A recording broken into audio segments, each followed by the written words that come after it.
All right, I'm here with, of course I should have done this before we hit record, but is it Dan Rowden? Rowden. Dan Rowden? Yeah. Rowden. Okay.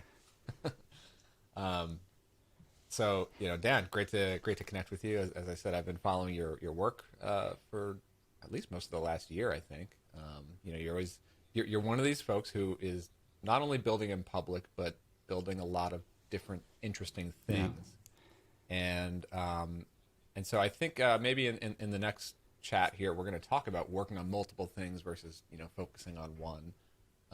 But first, one thing that comes to mind, or at least the product that I think is most well known, at least in my view, from what you've done, is your work with Twitter. You have an app called illo.so. Am I pronouncing that one correctly? Sorry, cut out then just as you were talking. Sorry. No. I, are you there? I lost you. Let's see. Wonder if we'll need to. Oh, you're back now. Okay. This I think sometimes you're back. happens. Yeah. Illo. Yeah, it's Illo. Okay, so that's like a Twitter analytics tool. I want to hear more about that, and then you have a book on growing a Twitter following, right? Yeah. Well, yeah, it's kind of like a course/guide, but yeah. Yeah. Um,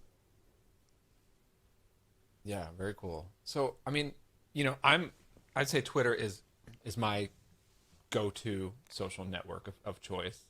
I'm not very active on Facebook or don't use Instagram at all. I use TikTok to show my kids some funny videos sometimes, but Twitter is the one that I'm spending a lot of time on. And I guess like how do you think about your experience on Twitter these days? Here we are in second half of 2022. I feel like the platform has evolved a lot over the years. But where are we at today? Do you use Twitter for fun, for audience growth, for marketing, for all of the above? What do you like? What do you dislike about your experience on Twitter these days?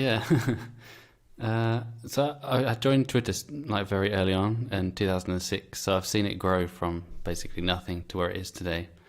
And yeah, like at the beginning, it was just people like spewing out random thoughts, and you could actually see the whole world of Twitter like on the homepage, which was crazy to see when you think about that now. But yeah, I think Yep. I probably started using Twitter for my web projects in 2020, the spring. Before that, I'd kind of been like tweeting about what I was working on, but more randomly, not really kind of focused on audience building or anything like that. I had about 4,000 followers back then. So I'm actually interested in that. Like from 2006 up until 2020, Yeah. all that time, like was that would I probably started following you maybe sometime after 2020, but like what was different about looking at your Twitter feed before that compared to today?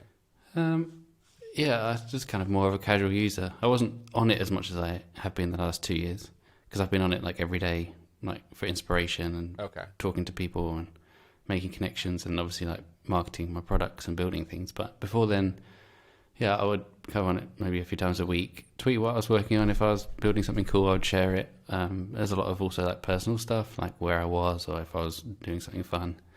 But yeah, for some reason, I'm not sure what it was that triggered it to kind of come back to Twitter in 2020. But yeah, soon after I came back, I launched Cove, or maybe because I launched Cove, I came back to Twitter, which is the ghost commenting tool. And then, yeah, ever since then, I've just been kind of launching new things and just kind of being on Twitter a lot and being part of the indie hacker kind of group and that part of Twitter. And obviously building Illo for all the Twitter Yeah, it analytics. seems like Sorry. yeah. I mean, and Twitter for me has always been a way to connect and form and build relationships with people. I have so many really, really good friends that I've met through Twitter now, but they're all basically industry based. Like early on, I started probably around 2008 or something like that. As a designer, web designer, I was connecting with mostly web design people, and then a lot of WordPress people, and then more bootstrap startup SaaS people. And I mean, I've also met a lot of people like at conferences and stuff, but then these people reconnect on Twitter throughout the year, and that's where and then we form these like multi-year relationships, right? And I see Facebook as like the place for like friends and family, and I sort of have like a personal rule where I don't on Facebook I don't friend someone unless I have actually met them in real life in person.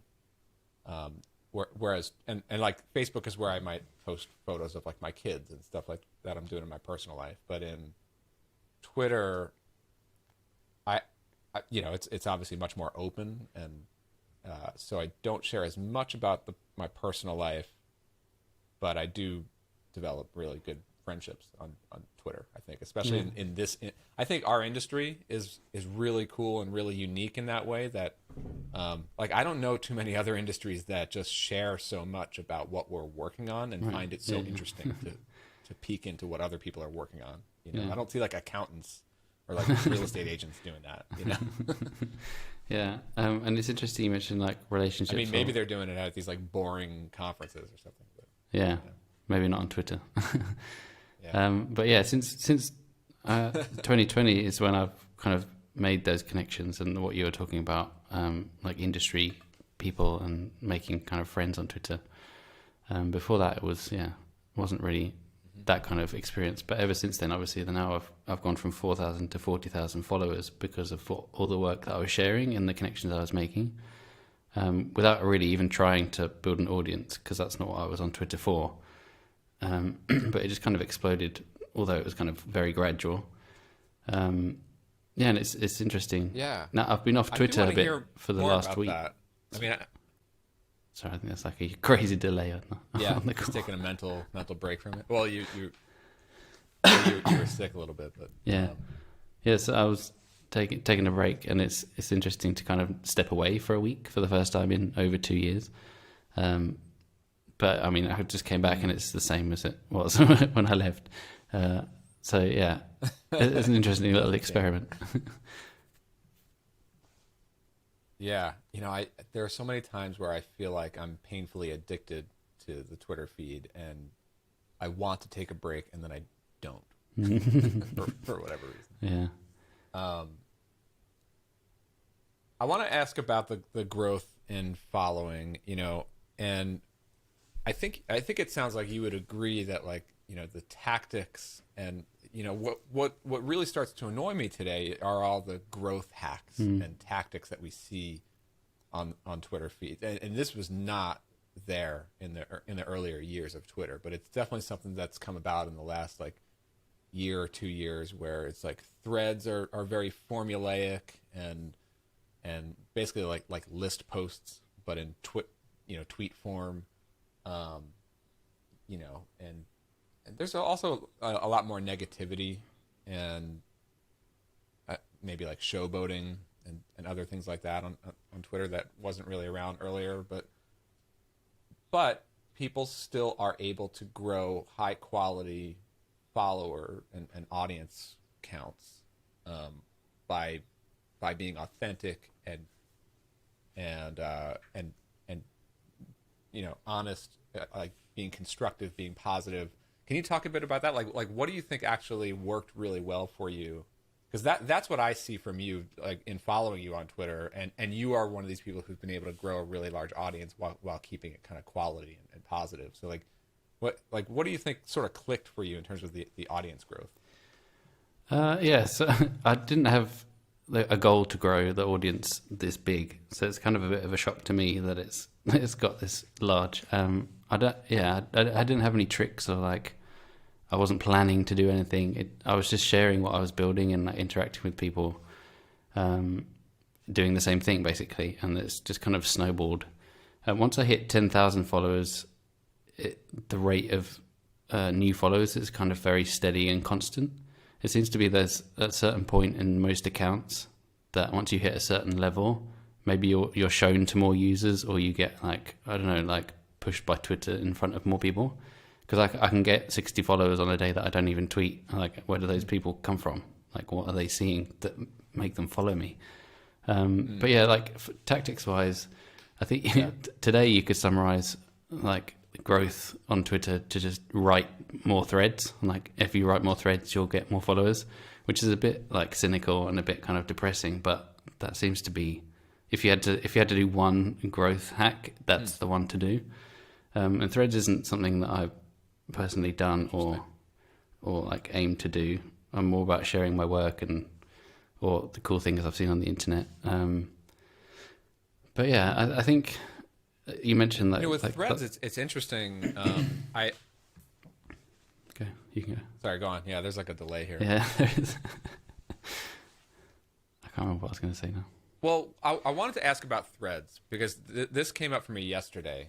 I have noticed that when I write a thread and I schedule it or I post it all out together at once, like, you know how you can draft, 8, 10 tweets and then post them all at once.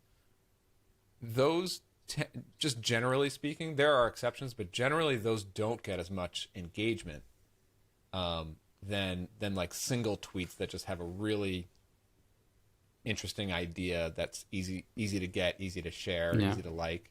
And then sometimes if I start with one tweet, post that, and then add on to it and build the thread over time, that starts to do well. I don't know if it's just my content or my audience who starts to tune out threads more than other users, but it's just something that I noticed, and it's frustrating because sometimes I like the format of threads. Like, it's really a good tool. Like, I love that feature because sometimes there's a thought that I do want to unpack over 5 or 6 tweets instead of just one. But I'm also like hesitant to use a thread because it's like people are tuning it out or it doesn't get as much engagement. I don't know. Yeah, I think hard to really understand what the algorithm is actually all about these days. Yeah. I think like the growth people have kind of hijacked threads, and that's like the only way that they see growth. But it works. But that's why they use them. But yeah, there are a few different types of threads, as you say. Like, you could do like one kind of a blog post type thing in a thread, or you could, which is something I did today about Cove, or you could do like a listicle in a thread. They're quite popular. Or yeah, as you mentioned, like you start with an idea and then kind of expand it over time, or add updates to a thread over time. So the advantage of that is that you're re-showing the same tweet over and over again in the timeline. That's maybe why you're seeing more engagement. If you do one-off thread, that'll only be shown once, right? Yeah, I think it's a shame that threads are getting kind of seen as this like hack or kind of like annoying part of Twitter, because they can be useful. But I think as soon as people realize that threads are like an amazing way to get new followers, then they were just kind of a bit ruined for, especially maybe people in our industry where like we've been on Twitter a long time. We kind of we don't really want to see this kind of hacky style of Twitter usage. Yeah, I do like threads again because it's like I think I've actually moved my personal blogging, like my personal writing, away from my personal blog and just to Twitter. And that's because I find that the format of writing a Twitter thread, or even just a single tweet, I like the forcing function of it. It makes me really edit down my thoughts to obviously fit in the character limit.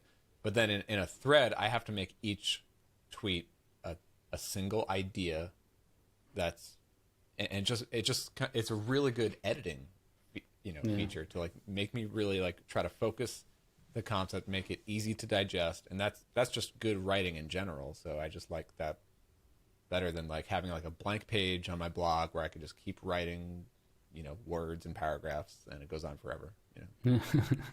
Yeah, and people might not even see that. If you post to your blog, you kind of have to hope that people come across it, whereas Twitter will show it to people.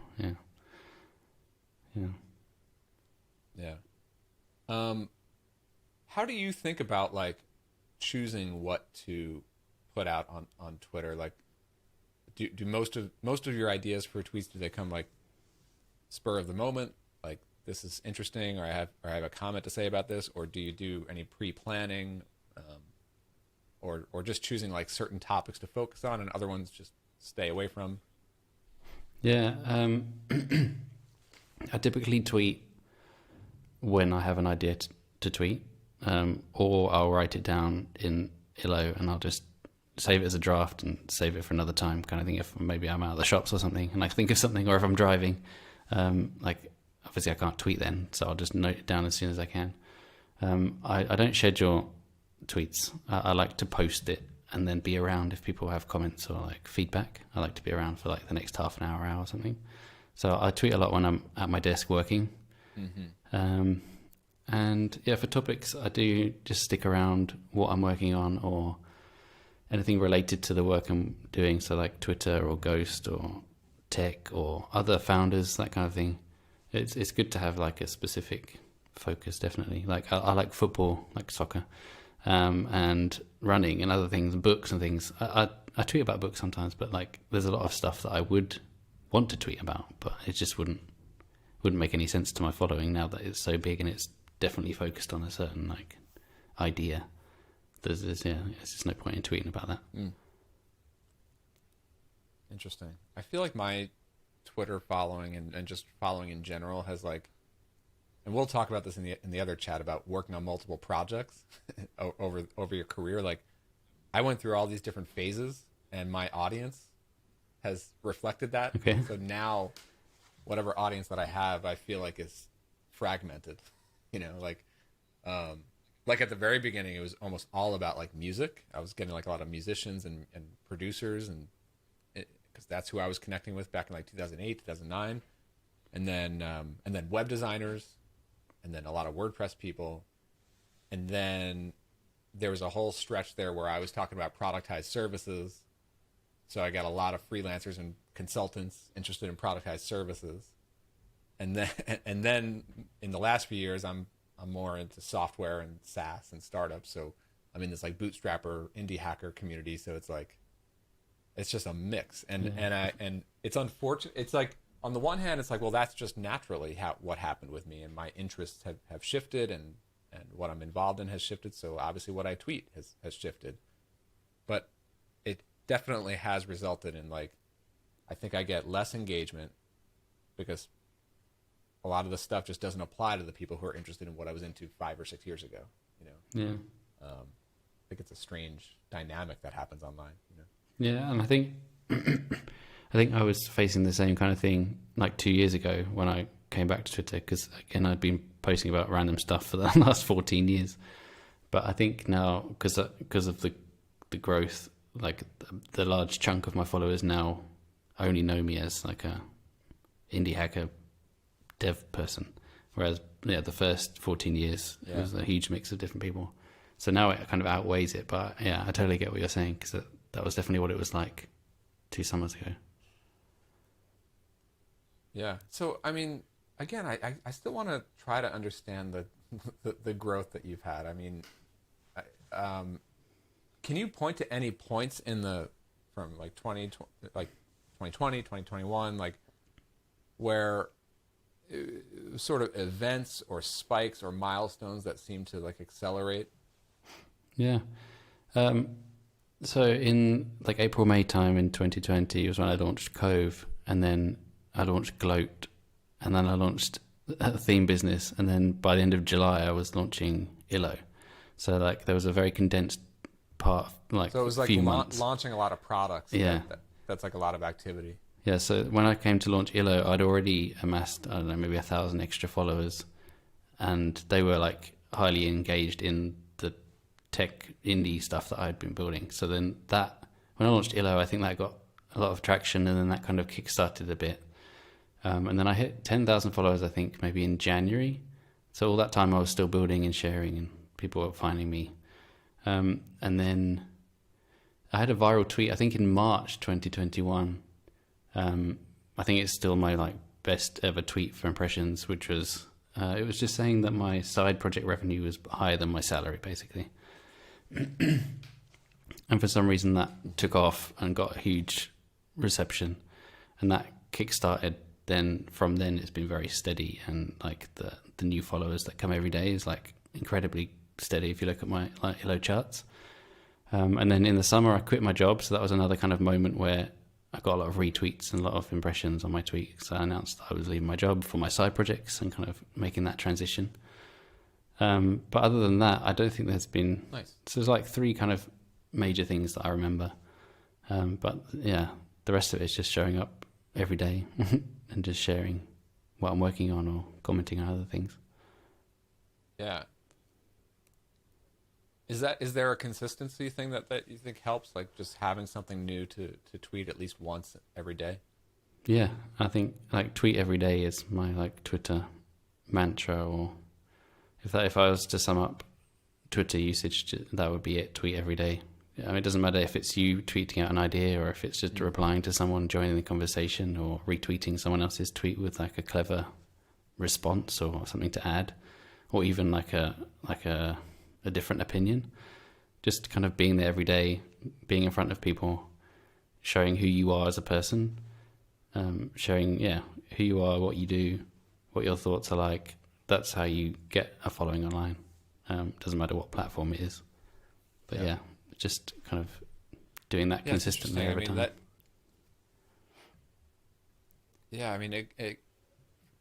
Another thing that's been on my mind, like an open question, is whether or not to use scheduling tools on Twitter. And I used to, and then I stopped maybe 3 years ago, because like you, I like to just do it like live when I'm actually active.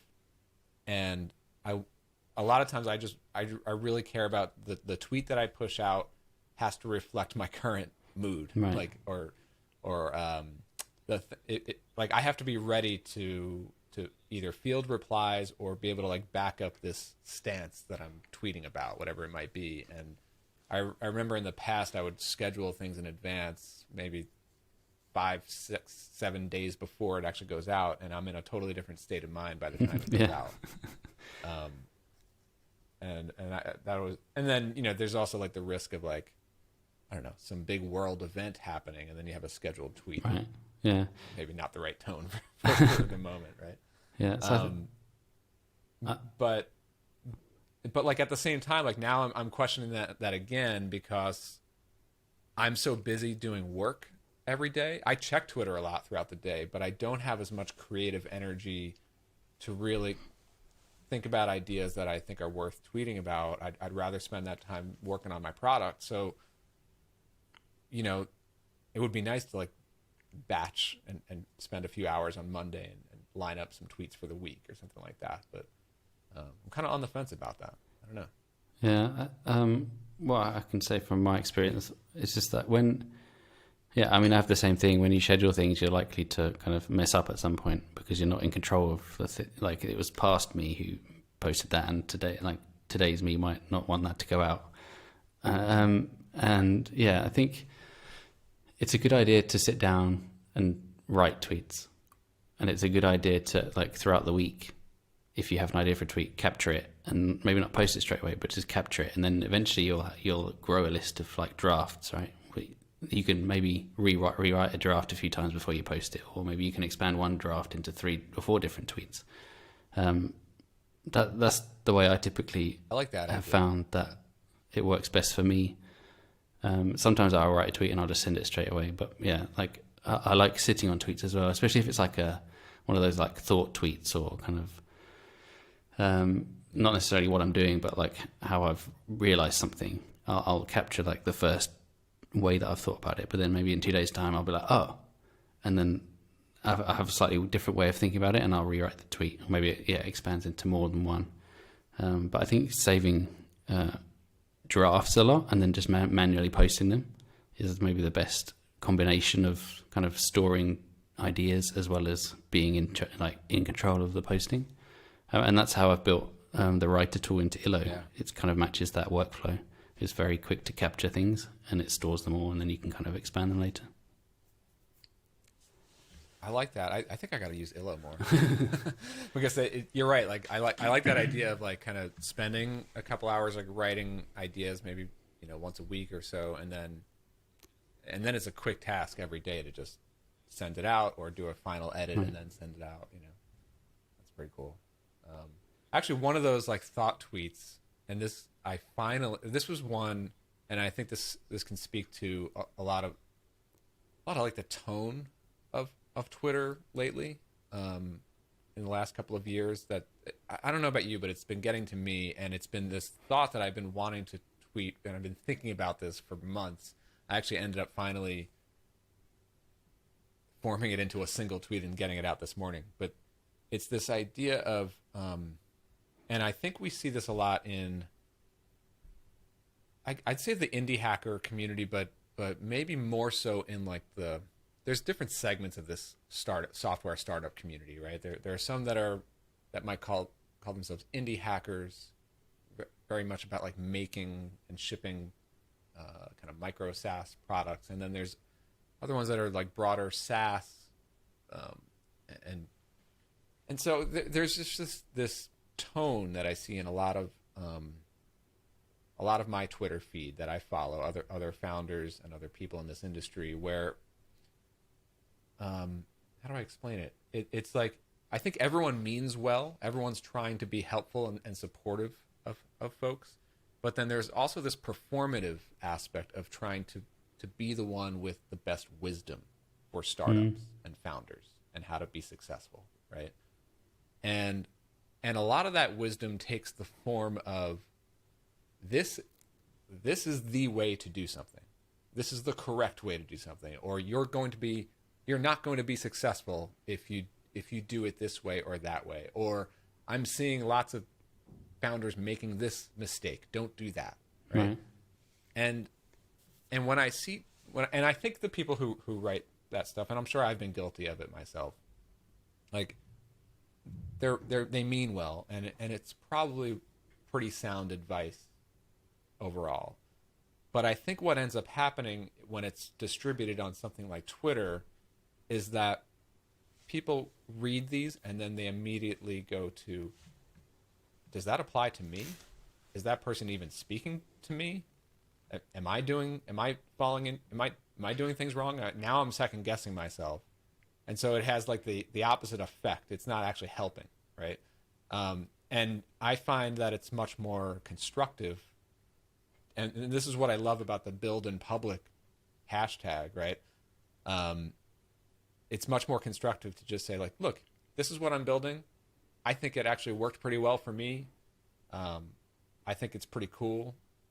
Here's a thing or two that I learned that I didn't know before. Just want to share it out there. And then whoever's seeing that tweet, you can take it or leave it. Like maybe you find that useful. Maybe it sparks a new creative idea for you.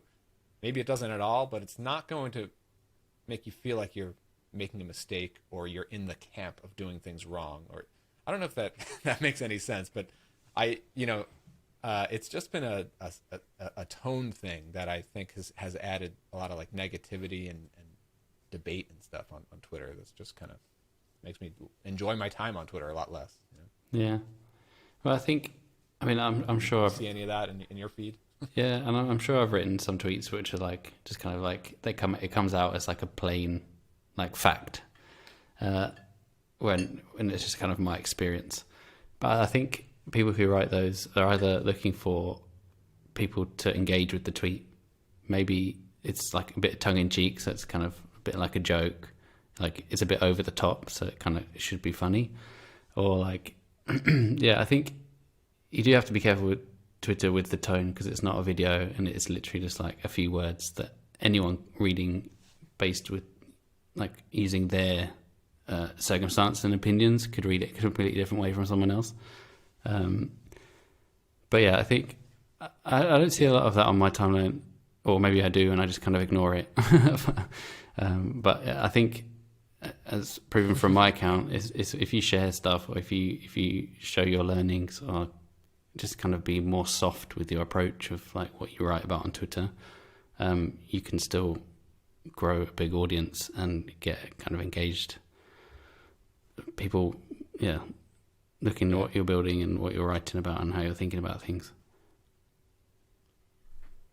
And that's another thing that I constantly have to remind myself of, especially when I'm like editing, how I like the words that I choose or the phrasing of things, and like that every single person are from far, places on Earth and different regions and different cultures. I mean, I'm from New York originally, and so like a lot of the ways that I would describe something, maybe I'm using sarcasm, maybe I'm speaking in a certain way that like just not going to land the same way with someone else, whether they're in the UK or California or India or wherever they might be,